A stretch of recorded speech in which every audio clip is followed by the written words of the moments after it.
So welcome everyone to our What's Kraken podcast. I'm Kelly from Tradable Bits, and this week we're honing in on women in sport, talking to our industry experts. Today we're joined by two very special guests, Courtney McDonnell from the Brisbane Lions and Adriana Maddalon from Netball Victoria. Thank you so much for joining us, guys. Thanks for having us. No problem. I'll start us off. Tell us a little bit about your background, how you started and how you got to your new role now, and tell us a little bit about your current role. If you want to start us off, we'll start with Courtney.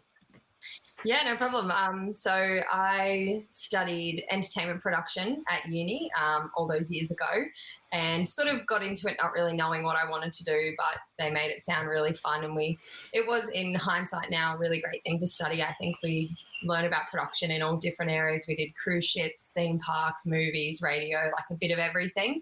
And I guess they kind of taught you how production was the same in all of them. You really, like the processes, you just had to adapt and change to each of those industries. And from there, I got an internship. I was lucky enough to get that working with the Lions. And then after about a year of doing that, it turned into some casual work, and then was lucky enough again once that sort of finished and I graduated uni that I then got a full-time job as a video producer for the Lions back in 2014. So I remember my grandma was really stoked about that because she got free footy tickets then, so she was really excited. But yeah, so did that for a couple of years and really loved that. Video is kind of the thing I think I ended up enjoying the most, and filming, editing, and really loved digital content as opposed to working on things like short films. I like the quick turnaround digital content and digital media had. And then after a couple of years of doing that, I guess I saw content and social media and all that sort of develop and start to change over those years. It wasn't as big as it was as it is now back in 2014. So it was kind of cool to see all that develop, and decided I sort of wanted to be a bit more involved in that out of video. So then in 2019, moved into a digital content manager role, which I'm in now. So I sort of oversee all of the social media and content across our website, things like game days, all that sort of stuff. Still love the video side of things a lot, but yeah, kind of oversee a bit more of the whole content strategy of the club now. Awesome. I'm sure it's changed so much as well in the last couple of years with the amount of access that people want to see with players now is so different to how it was a couple of years ago. Definitely. Even the players themselves, like seeing the younger ones come through and them actually understanding it versus trying to like explain to a player why doing this TikTok dance after they've just done a time trial is a great idea. The young guys actually like know and understand. So even like the change in mindset of who you're actually working with has been really interesting to see as well. Yeah, for sure. And Adriana, you've got an AFL background. I won't spoil it for everybody, but if you want to start telling us a little about yourself. Of course. So yeah, similar to Courtney, I went to uni and did a Bachelor of Business. I majored in marketing and human resource management purely because I had no idea what I wanted to do. I loved business subjects at high school, so thought I'd flow into something like that, give it a crack, and always liked being creative, so thought that marketing could have been a good fit. So yeah, studied in Melbourne and did lots of interning along the way. So I worked at event companies, I did some sports days, lots of things through uni as much as I could, and landed a gig at an event company straight after uni. We did lots of big events for sporting and little events too, just for anything that was needed. That was all fun, but events wasn't for me. So I moved then into a stint at Coles head office, so in food, which is like my second hobby, love eating. And I worked in strategy there. So that was more about, looking at why we were doing things, motivations of the customer, everything like that. I am born and bred in Geelong, so I kind of got a bit homesick and wanted to move back to the regional town. So I moved back to Geelong, and that's when I applied for a job at the Geelong Cats. Was successful there and moved into a consumer marketing role for a few years, and then moved into the marketing team. So I did a 5-year stint there before coming to Netball Victoria and the Melbourne Vixens this year in 2021. So here I'm marketing manager and heading up all things netball across the Victorian channel. So that's through to grassroots and participation. And then the other side of it is now the Melbourne Vixens, so our elite netballers and the females in that industry. So it's super exciting and definitely a different way of thinking than what I had been doing at the Geelong Cats. And what's it like being with the difference of the men and the women's sports? Obviously, coming from a male-dominated sport into a female-dominated sport would have been pretty interesting. Yeah, 100%. The Cats is fantastic, and I'm sure Courtney can say that as well about the Lions. AFL is our breadwinning industry in Australia, so the men are legends of the game, and for kind of like our sporting royalty, I guess you can say. So definitely a male-dominated industry, and lots of male people work in AFL. It's quite natural. It's a very male-dominated industry. So moving to netball, it's totally a change in that. We are now 90% female and 10% male, and that's even through to participation. So there's a lot of participation in Victoria. We're very lucky.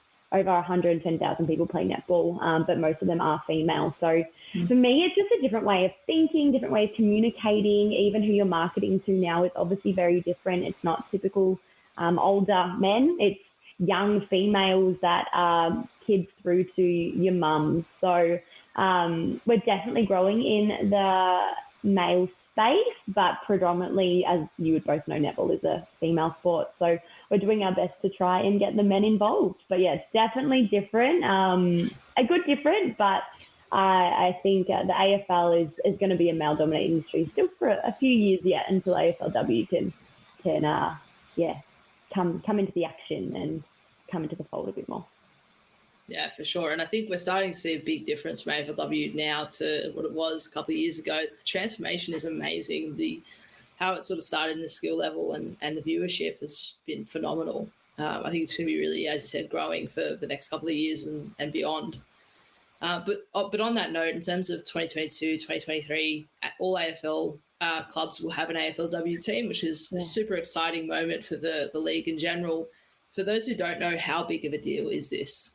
I guess it's really exciting that I think it's been very fast-tracked. Like, it started back in 2017 and there was only 8 teams in that comp, and they thought it would be over 10 years until the whole competition had a team. So for that to only happen in about 6 years is just kind of still a bit crazy to think about.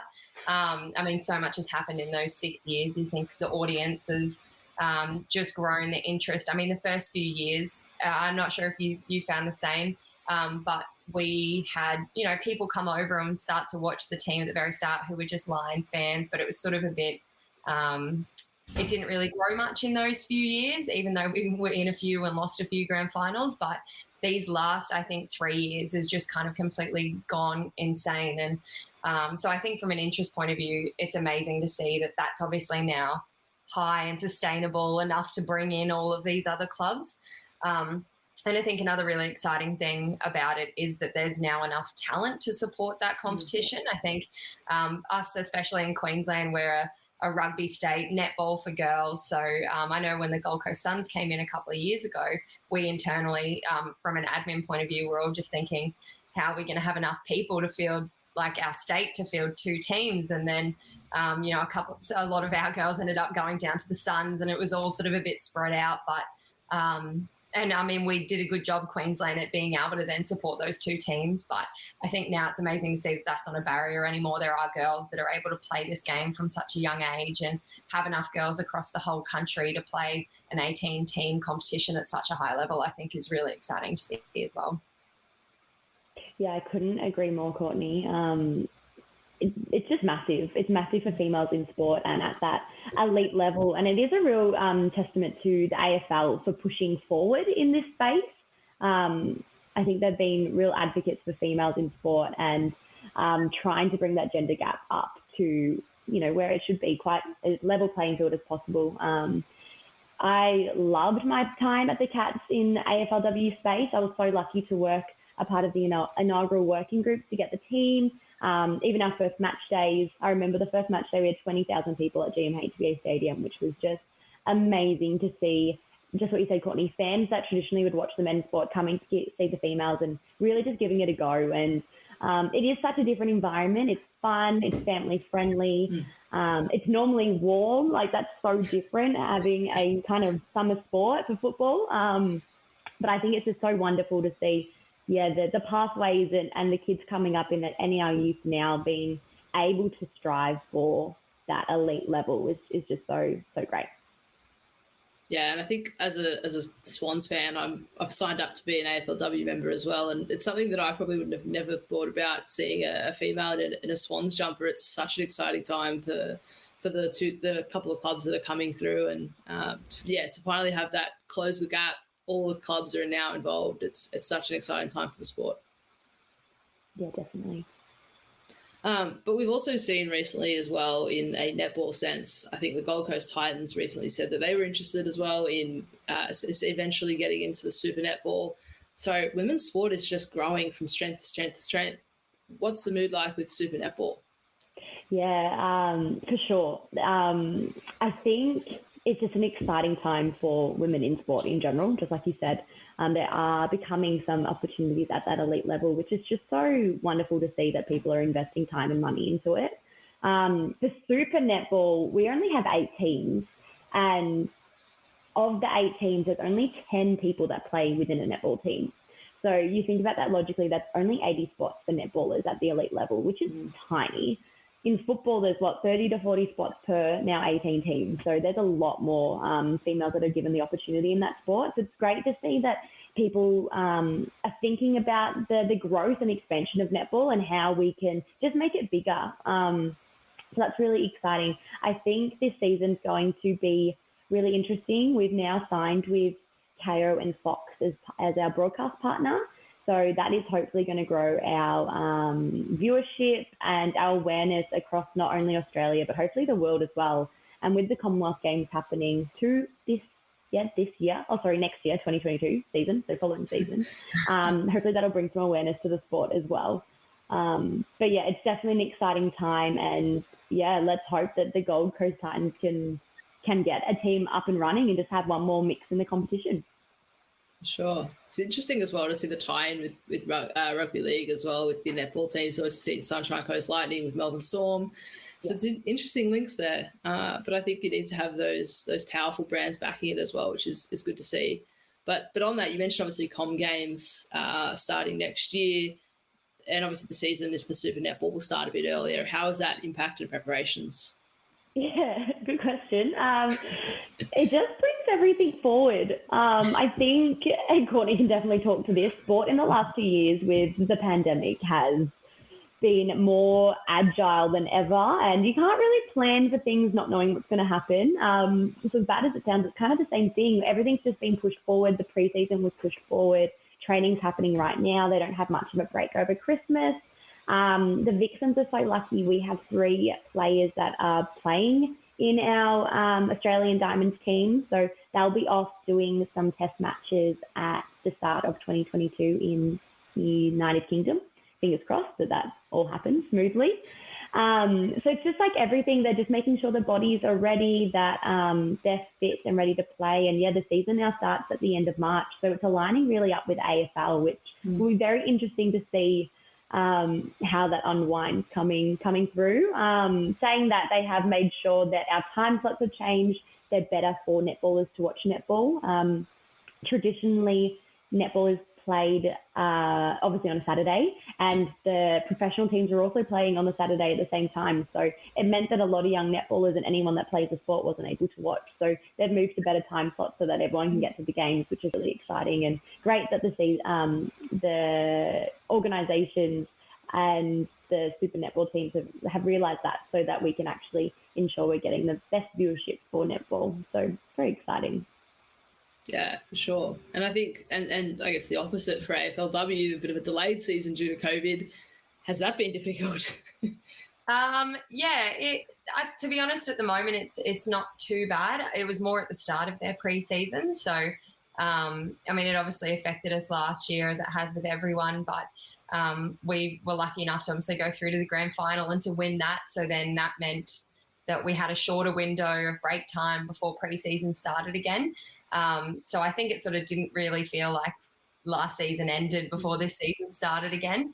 But the hardest part probably came at the start of their pre-season, where that's kind of when a few little flare-ups for COVID were happening around the country, and they obviously don't want one team training while other teams can't. So there was probably about 4 weeks where pre-season was supposed to start that they cancelled it maybe a week out, and sort of you had to stop, and then you could only go in small groups, and they kind of flipped a few things around last minute. So, I mean, understandable. They had to try and keep it as fair as they could for everyone, but that was probably the hardest part for this pre-season period, was that first 4-week block while everyone was kind of finding their feet. Not so bad now. Everyone's kind of rolling through pre-season, but I think the interesting bit now will be we start in the first week of January. So how we actually handle the season is going to probably be the most interesting thing now that there's COVID out in the community. So, I mean, already our first game is in WA, and I think this morning WA shut the borders to Queensland. So, like, even then it's sort of, I'm sure they've got, you know, 1,000,001 backup plans, the AFL, but it's probably now just trying to work out what's going to happen in that period of time, which, you know, our team are great. They are very resilient when it comes to that sort of stuff. I mean, last year we had so many games changed on us 2 days before. I mean, one of our games was supposed to be a home game, and then we got told the night before that we were going to have to go to Victoria and play Collingwood there. So, like, lots of last minute changes, which I think they're a bit used to now. But it's just going to be really interesting trying to deal with the unknown, I guess, of the next 3 months, and probably not a great time lining up with everyone's borders opening and everything happening the way it is now. But yeah, we'll see how that kind of goes, I guess. Yeah, you can't predict it at the moment. And I think it'll probably be an issue for the next couple of years, that COVID will always just be in the back of everyone's mind for sure. Yeah. Yeah, definitely. Unfortunate, but it is what it is. Unfortunately, it's part of our normal, I think, at the moment.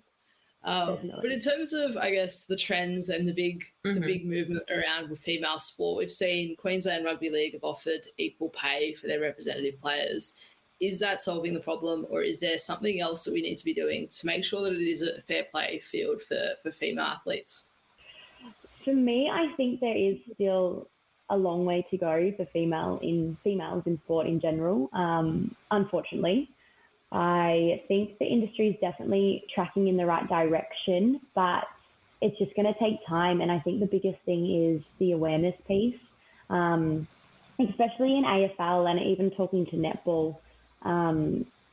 Netball, there's a big gap just from your first year players to like your 10-year players. So they're never going to get equal pay, and it's not always a full-time sport. So lots of the netballers still have jobs. Lots of the young ones still attend uni, so they need to make sure that they're also, you know, paying for their lifestyle, because they're not paid the same as a rookie in AFL. So I think there's just a long way to go in terms of female sport, because it all works hand in hand. So netball, for example, a sellout, amazing crowd for a blockbuster game might be 10,000 people, whereas you can get 100,000 at the MCG. So even the dollars coming in aren't, you know, correlating for equal pay or anything like that, which unfortunately I get, and that's where it is. But I think we're stepping in the right direction, and I do believe for the next generation coming up that it is going to be definitely a more equal playing field, and sports across the board. It won't just be males and female sport. I think they'll be like for like in whatever sporting industry they're wanting to move in. Hopefully I'm wrong, but that's where my head's at the moment. Yeah, I completely agree. I mean, the equal pay is obviously an amazing step forward, but pretty much the same thing. I guess you've just got to start. The next step, I think, would be treating them like those full-time athletes, so they're not juggling part-time jobs and you know, going to work during the day and then training at night. Is probably, I think, those two things will go hand in hand, because, you know, the equal pay will mean more hours for the girls, but then you're not losing athletes who have to choose one or the other. And a lot of that is from those older players, not the younger ones who come up thinking, you know, maybe in 5 years it will be achievable. So we just kind of keep going with what we're doing until we hit that. I know Maddie McCullough from the Sunshine Coast Lightning. I went to school with her, and I know this year she had to leave the Sunny Coast Lightning because she had to make the decision between choosing her full-time job or continuing on with netball. So, those are probably the really hard decisions that female athletes are still having to make, and probably will for a while, to be honest. Yeah. But I think once we once we give them those full-time opportunities, then it just means, more hours for the girls to go out into the community and create more of those grassroots connections and fans. And I think that's probably the biggest step, and everything else will just kind of follow along with it. But I think we're still a while off from that, but it's amazing to see all of those little things going along the way that are like really great steps in the right direction.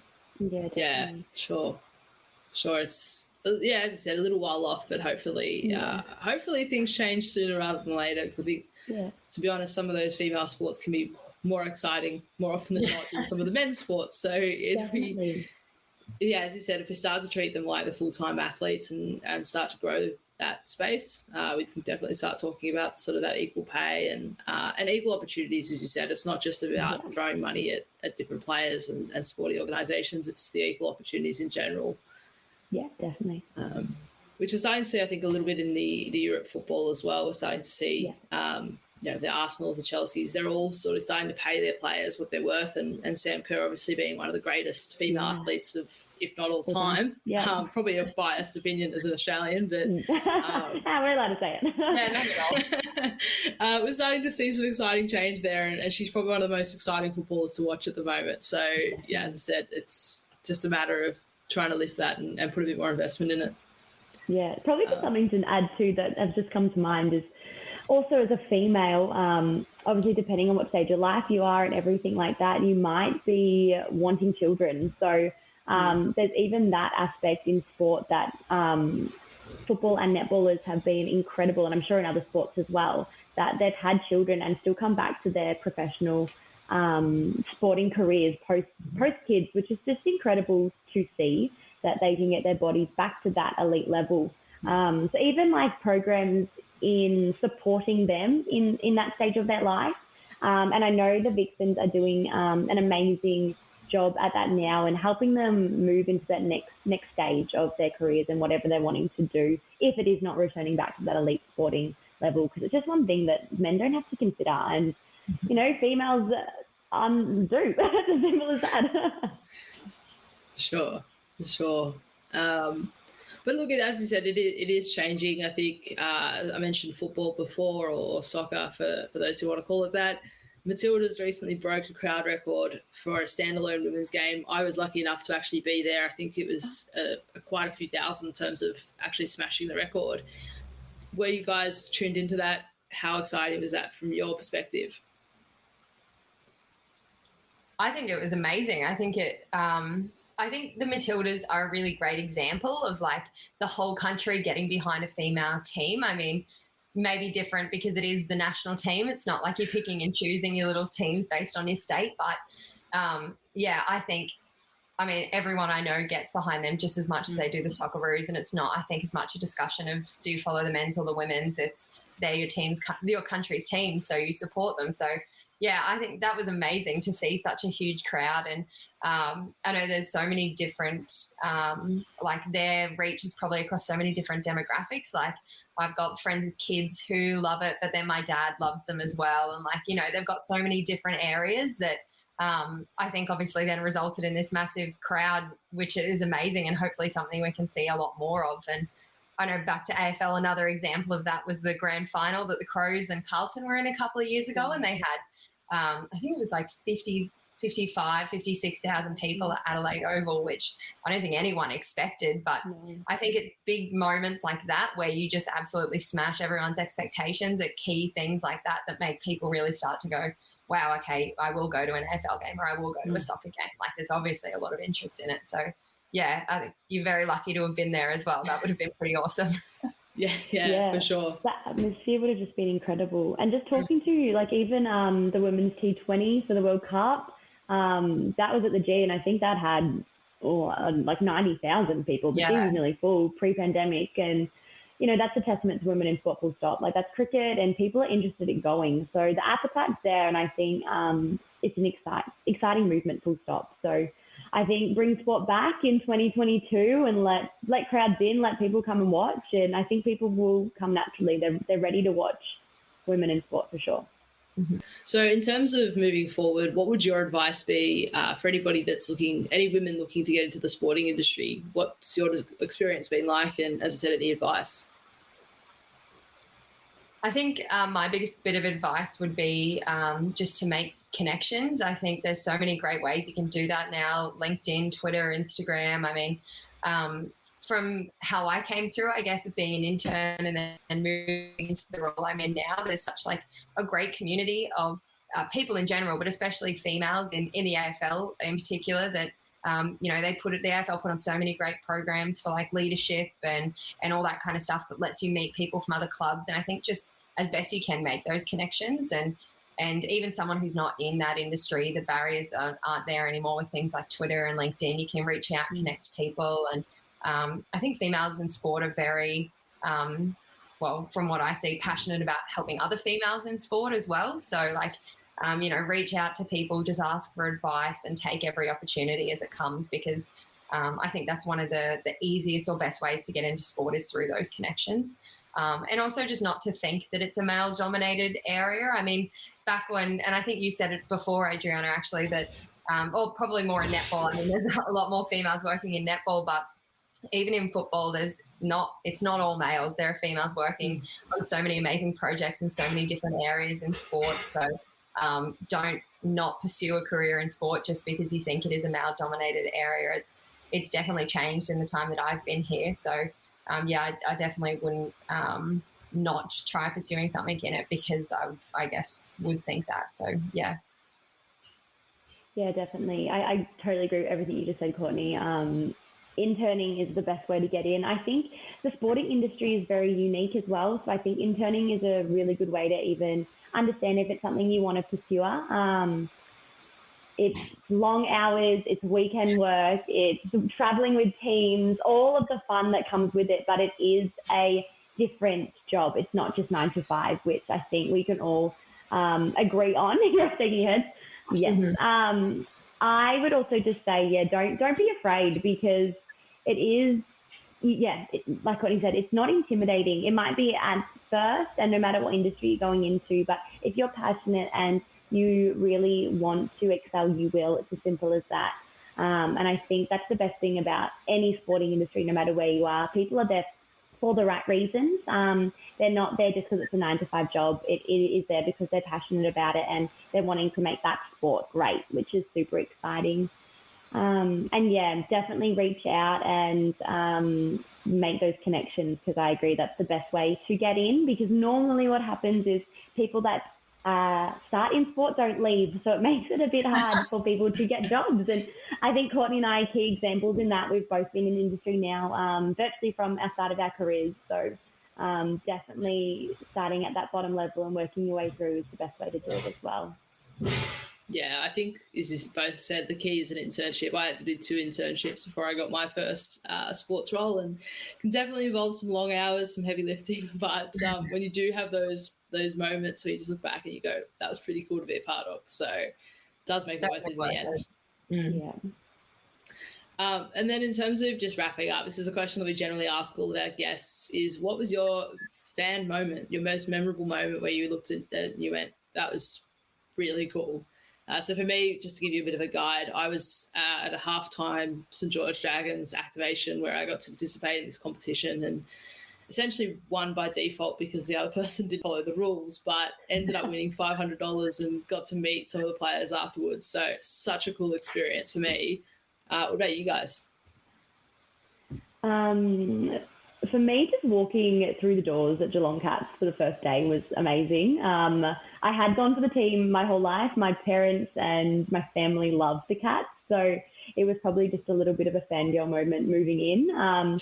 Saying that, though, quickly changes from like your passion outside of work to a workplace. So, you know, your priorities do change in terms of meeting players and everything like that. It's just a job.